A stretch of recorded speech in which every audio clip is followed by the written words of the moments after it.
പ്രളയത്തിൽ ഒലിച്ചുപോയ നടപ്പാലത്തിന്റെ അവശിഷ്ടങ്ങൾക്കിടയിലൂടെ വിദ്യാലയങ്ങളിലേക്ക് എത്താൻ ജീവൻ പണയം വെച്ച സാഹസിക യാത്ര നടത്തുകയാണ് ഇടുക്കി രാജകുമാരി കുളപ്പാറച്ചാലിലെ വിദ്യാർത്ഥികൾ. പന്നിയാർ പുഴയ്ക്ക് കുറുകെയുള്ള പാലം തകർന്നതാണ് വിദ്യാർത്ഥികളെയും പ്രദേശവാസികളെയും ദുരിതത്തിലാക്കിയത്.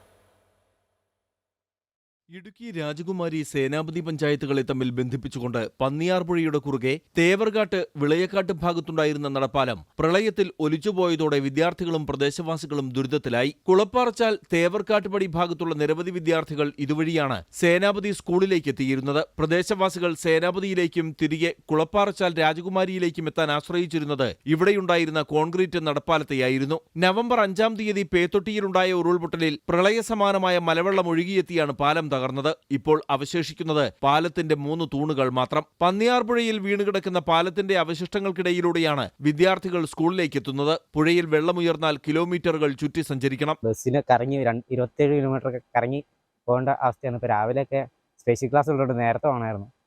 ഒരു 15 മിനിറ്റ് ഒക്കെ മതിയായിരുന്നു അപ്പുറച്ചല്ല തൊട്ടപ്പുറ സേനാപതി സ്കൂള്. അപ്പോൾ ഇപ്പോഴൊക്കെ പോകാൻ ബുദ്ധിമുട്ടായിരുന്നു പാലം പോയപാടെ തന്നെ. നിരവധി തൊഴിലാളികളും ഇതുവഴിയാണ് സഞ്ചരിച്ചിരുന്നത്. പാലം പുനർനിർമ്മിക്കാൻ നടപടി സ്വീകരിക്കണമെന്നാണ് നാട്ടുകാരുടെ ആവശ്യം. അമൃത ന്യൂസ്, ഇടുക്കി.